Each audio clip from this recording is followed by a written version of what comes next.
Hello my friends and welcome to today's video. I'm Jeanette with Vivo Vintage Designs.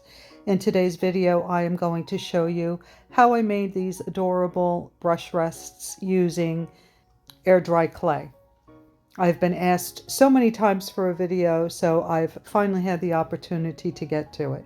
So I will be using DOS air dry clay, and I've used a couple of others. I used the Crayola, which is less expensive, but it's really difficult to work with. This is a good brand and it works beautifully. So when you're working with air dry clay, you have to make sure that you keep it wrapped up tight in an airtight container or a Ziploc bag. You're going to need a rolling pin. This is the one I'm using now, but I have on order one that has these little rings on the side, so it keeps your clay at the same depth all the way around. I have some flower-shaped cookie cutters. I have 3 shot glasses that I will use to mold the shape of the brush rests. And I have a few tools here that I use for clay, but you don't really need these. You can use a kitchen knife, a butter knife. You can use any things that you have around the house, and you'll see how I use the tools that I have. And you can see what you have in your home to make this work. So I'm using this silicone pad to protect my surface. I'm laying down some plastic wrap so that my clay doesn't stick, but then my plastic wrap was sticking to the silicone mat, so I later removed that. If you're using the plastic wrap, you really don't need the silicone mat. So here I have a small piece of clay, and when you start to work with it, you need to knead it. So I just like to squeeze it from hand to hand, and then I'll roll it a little bit on the mat or on the plastic wrap. But this is something that you definitely have to do. You want to warm up the clay, and you want to make sure that there are no air pockets in it. So to start off, I like to push it down using my hand, and then I'm going to put another piece of plastic wrap over it, and I'm going to start rolling it. And I like to roll it in different directions because that assures that I will get the same thickness all the way around, or as close to it as I can get, until I get my new rolling pin. So you can see here I'm turning it. I'm going different directions to make sure that I get the same thickness all the way around, and then I like to flip it over to make sure again that I have no air pockets in the clay.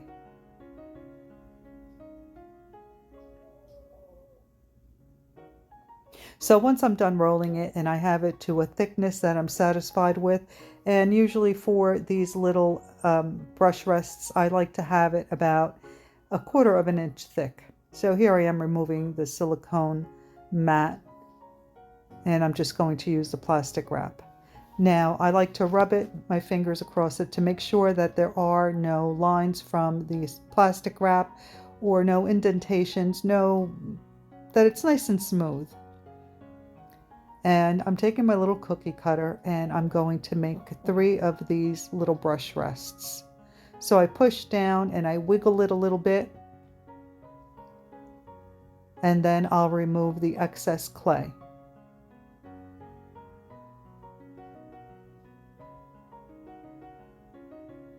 Once you remove the excess clay, make sure to wrap it up again and save it for next time. So I'm going to squeeze it and roll it up in a piece of plastic wrap and put it in my little Ziploc bag there to make sure that it stays moist.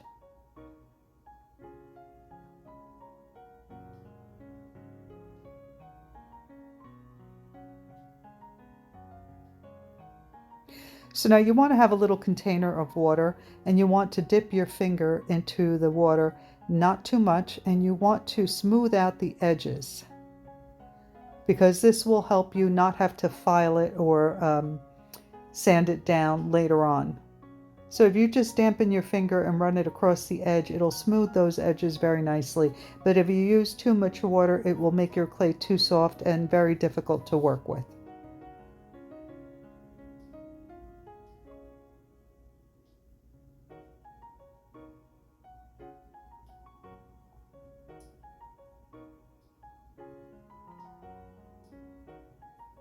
So now that I have my sides smooth, I'm going to grab two little tools that I like to use for these flowers, actually three of them.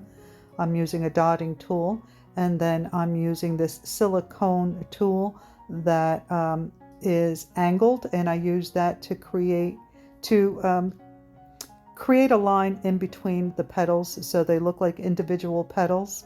And then I have another silicone tool that is flat, and I'll use that to make a couple of lines on each of the petals. Now again, if you don't have these tools, these were really inexpensive. I think I paid $10 for them on Amazon. You can use anything that you have in your home. You can use a toothpick, a chopstick, anything. So now I'm going to use the flat one to create the lines on each of the petals. So I just put down 1 or 2 lines in each of the petals and just create those lines on each of the little flowers.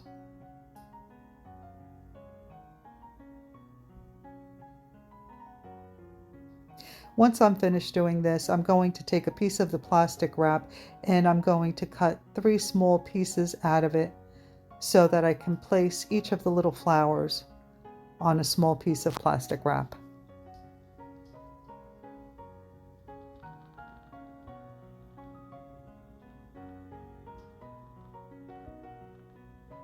And now I'm placing each one of the flowers on the little piece of plastic wrap, and I'm going to take my little shot glass and I'm going to center my flower over it, and then I'm going to use this tool that has a ball on the end of it. Now you can use your fingertip, but my fingernails are a little long and I didn't want to create any indentations in the clay, so using this tool makes it really easy.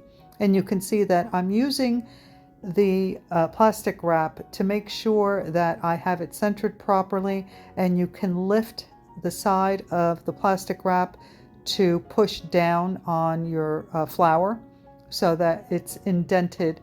And then I used a dotting tool to create the center of the flower. Now I don't recommend creating the center of the flower before you have it shaped, because when you push it down it will ruin those little indentations from the dotting tool. So make sure you get it shaped first and then use the dotting tool to create your center. So once I have all 3 of them in the little shot glasses, and if you don't have shot glasses, you can use bottle caps, anything small that fits the flower and will hold it in place for you will work. These shot glasses are just the perfect size. So once I have them all shaped and I've created the centers for them, I will put them aside and I'll let them dry for 24 hours. And then I will come back and show you the next step. So I'll see you tomorrow.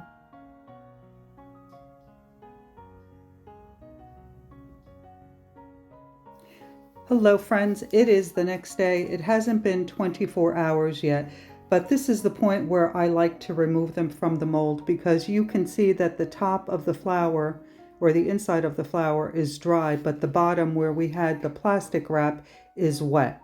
So I removed them from the mold and I use this tool with a ball at the bottom to press down on it so that I can flatten the bottom. That way they don't wobble when you put them down. Now, if you don't have the tools, you can use your finger, but as I mentioned earlier, my nails are a little bit long and I don't want to create any marks by using my fingers. So at this point, because the clay is still wet on the bottom, I use a tool to carve my initials into it. Now, of course, you don't have to do this. You don't have to put your initials into it, but if you do want to do that, you can also use a micron pen once they are completely dry, and when you seal it, it won't smudge or blur at all. So I'm using this little dotting tool. It has a really small tip, and I just carved my initials into it. So I'll do this with each one of these, and then I will place them face down on my little dish there so that the bottom will dry. And then by tonight, they should be completely dry and ready for painting. So we'll come back then and I'll show you how I paint these little guys. All right, I'll see you soon.